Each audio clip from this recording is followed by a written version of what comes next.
आम बेचवे वाली आई है और सिर पे अपने टोकरी लेकर के आम लेती भाई चल रही है। अरे कोई आम ले लियो, अरे कोई आम ले लियो, अरे कोई आम ले लियो कहती भाई जब जा रही है। इतने में अभी 2.5 वर्ष के हैं गोपाल जी और 2.5 वर्ष के ठाकुर जी अपने कोई खिलौना से खेल रहे हैं।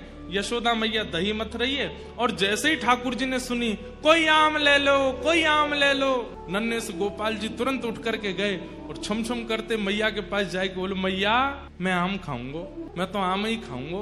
मैया बोली लाला तेरे बाबा ने पूरे भंडार भर रखे हैं फलन ते, मां सेब उधरे, आम उधरे, अंगूर उधरे, सबरे फल भरे पड़े हैं, जाए के खा ले और आम लेकर के खा करेगो। लेकिन बालकों का स्वभाव है, ठाकुर जी को स्वभाव है मैं खुद खरीद के लाऊंगा, अपने हाथन से खरीद के लाऊंगा फिर पाऊंगा, बाबा की खरीदी वही चीज ना लूंगा। मैया मैं तो आम खाऊंगा, आम रोने लगे। मैया बोली लाला जे फल ऐसे ही ना मिलो करें, कछु देनो पड़े तब मिले, तू कहा देखो।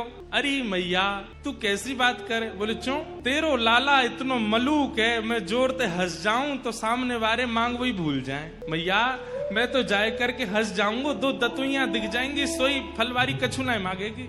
मैया बोली कहाँ से सीखे आयो, कौन ने बताई तू मलूक है। लाला ऐसे ना देगी फलवारी कछु लेके जा। सो ठाकुर जी बोले मैया मैं एक काम करूं। बोले कहा अनाज ले जाऊं संग में और अपनी अंजलि में भर के ले जाऊंगा, बाकू दे दूंगा, बाद फल ले आऊंगा। सो नेक्स्ट से गोपाल जी 2.5 साल के अपने दोनों हस्त कमल को अंजलि बनाए करके और वहां में ऐसे अनाज भर लें, गेहूं भर लें और ठाकुर जी अब जा रहे हैं फल लेवे की काज। अब हमारी तरह विवेकी थोड़ी है जो धीमे धीमे जाए, ठाकुर जी तो उछल कूद करते हुए जा रहे हैं, ऐसे ही लेके जा रहे हैं, यूं भी नहीं कि बाकू ऐसे दबा ले। अब जैसे ही उछल कूद करते भय तो सबरे अनाज गिरते जा रहे। मैया कह रही है अरे लाला नेकू नहीं जाने कछु भी, ऐसा भोर हो मेरो लाला। और ठाकुर जी दौड़ के जा रहे हैं, मुख पे चिंता है, क्यों कि फलवारी कहीं चली नहीं जाए। छोटी सी गली में ते नंद भवन ते निकर करके ठाकुर जी आ रहे हैं और सुनो लत्ता नाए पहने, वस्त्र नाए पहने, केवल कौंधनी पहन रखी है। वह कौंधनी में ही क्षुद्र घंटिका इतनी लंबी लंबी है कि वाकई ठाकुर जी को जो है काय सब ढक रहे हो है, बाकी नहीं तो सब आज हरि देखे नंगम नंगा। भैया ये भी एक सौभाग्य दर्शन है कि ठाकुर जी बिना वस्त्र के ही दिखे। और ठाकुर जी दौड़ते भय जा रहे हैं, अनाज सब गिरतो जा रहे। 2.5 वर्ष के बालक की चाल सीधी नहीं होती, वो चले कैसे, सीधो भी चले तो ऐसा लगे टेढ़ो जा रहा है। तो कभी ठाकुर जी यूं जामे, कभी यूं जामे, कभी यूं जामे। ललित गति विलास बल गुहास प्रणय निरीक्षण कल्पितो रुमान।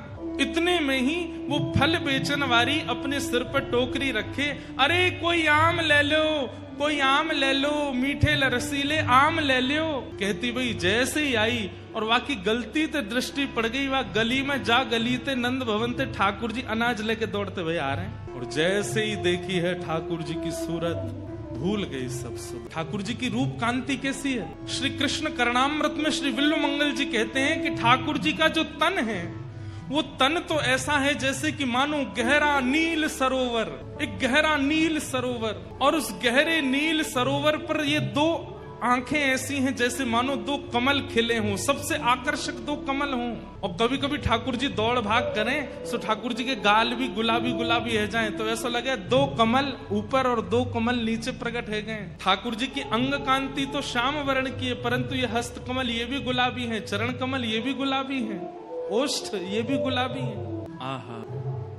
और बीच बीच में जो स्वर्ण के आभूषण मैया ने पहनाए हैं वो ऐसा लगे कि स्वर्ण की कोई नील सरोवर में कोई ने दीप दान किया हो। तो सुंदर सुंदर सुंदर सुंदर दीप वा सरोवर में मचल रहे हैं। तो ऐसे ठाकुर जी की रूप कांति पर मानो जैसे स्वर्ण के आभूषण लगते हैं। जैसे ही देखिए छवि, वर्णन करते हैं, विक्रेतु कामाखिल गोप कन्या मुरारी पादार्पित चित्त वृत्ति दध्यादिकं मोहवशाद्यवोच्यत गोविंद दामोदर माधवेति। विक्रेतु कामा खिल गोप कन्या, एक गोप कन्या जो कि फल के विक्रय के लिए निकली है, लेकिन मुरारी पादार पितचित्त वृत्ति, मुरारी के श्री चरणार बिंदों में जब उसने अपनी दृष्टि डाल करके देखा तो चित्त वृत्ति खो गई है। ठाकुर जी वहां के सामने आकर के खड़े है गए। अरे सुनो गोपी, मधुर स्वर जैसे कान में गए उसके सिर से तो टोकरी गिरने वाली है, जैसे तैसे संभालती है। कहो लालन, मोकू आम दे दो। गोपी नीचे बैठ गई और जैसे टोकरी बगल में रख करके बोली, अच्छा आम चाहिए? बोले हाँ। पहले कछु देनो पड़ेगा तब आम मिलेंगे। ठाकुर जी बोले हाँ मैं लेके आया हूं। और जैसी अंजलि आगे करी सबरे अनाज गिर गए, एक अन्न को दानो पड़ो बस। ठाकुर जी कह रहे जे बच्चो है। अरे सबरे गोपी गिर गए रास्ता में, अब तुम याते जितनो मिल जाए उतनो दे दो। एक अन्न को दानो है और बाकू ठाकुर जी कह रहे हैं कि याते जितनो मिल जाएगा आम उतने दे दो। गोपी के नेत्र सजल हो गए, वो तो मुख कांति देख रही है, ठाकुर जी की मधुर बैन सुन रही है, नेत्रों में ही उसकी स्थिति है। गोपी बोली अच्छा, या के बदले जितनो मिलेगा उतना दे दूं? बोले हाँ दे दो। गोपी ने कही लाओ दो। जैसे गोपी ने हाथ कियो, ठाकुर जी ने एक अन्न को दानो वा के हाथ में दियो। गोपी ने संभाल करके धर लियो। अब तो लेकर के महाराज एक आम हाथ में, दूसरो आम दूसरे हाथ में, दूसरो आम और दियो, तीसरो आम और दियो। 4-5 आम ठाकुर जी को पकड़ा दिए। ठाकुर जी ऐसे खड़े है गए। 4 आमन में ही ठाकुर जी तो भर गए, छोटे से हैं। बस गोपी इतनो ही बहुत है। बोले ना है, तुमने जो दियो बातें तो और ज्यादा मिलेगा, लेके जाना पड़ेगा।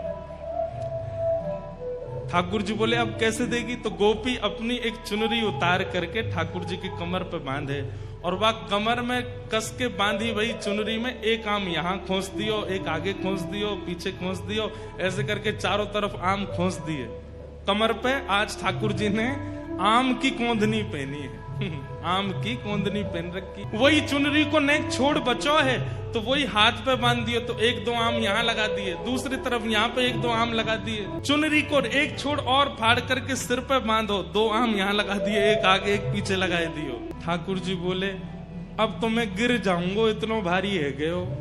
गोपी बोली अब जाओ। अब ठाकुर जी ने ऐसे आम भर रखे हैं, सिर पे भी आम लग रहे हैं, यहाँ पे वो आम फंसे हुए हैं, यहाँ पे वो आम लगे। अब ठाकुर जी जब चले तो ऐसे चल रहे हैं कोई गिर नहीं जाए। कहीं कहीं कोई आम ज्यादा दब गयो तो वहां में ते रस निकल करके आ रहा हो, वो ठाकुर जी को स्नान करा रहा है। और ठाकुर जी ज्यों ज्यों पग बढ़ा के चलते जा रहे हैं त्यों त्यों वो गोपी निहाल लेती जा रही। मन में इच्छा है रही है कि ये जाए ना, ऐसे ही देखत रहूं तो मैं जन्म सफल कर मानूं, मैं ऐसे ही देखती रहूं इनको। वहां से यशोदा मैया लाला की झांकी देख रही है और यहाँ से वो आम बेकनवारी देख रही। ठाकुर जी की छवि देख करके निहाल है गई। और जैसे ही सिर पर आम की टोकरी लेकर के निकली है, पहले तो कह रही आम ले लो, लेकिन अब रास्ता में कहती जा रही है अरे कोई गोपाल ले लो, अरे कोई गोविंद ले लो, अरे कोई घनश्याम ले लो, अरे कोई लाला ले लो, अरे कोई कृष्ण ले लो। कृष्ण गोविंद गोपाल मधुसूदन मुरारी कहती हुई जा रही है। आहा, वह एक अन्न के दाने को बार बार शीश से लगावे, नेत्रंश अश्रुपात है रहे, बहाने बना बना करके रोज जावे नंद भवन के सामने और ठाकुर जी रोज वहां से कछु खरीदवे जावे। ऐसी कृपा ठाकुर जी ने वाक्य ऊपर करी।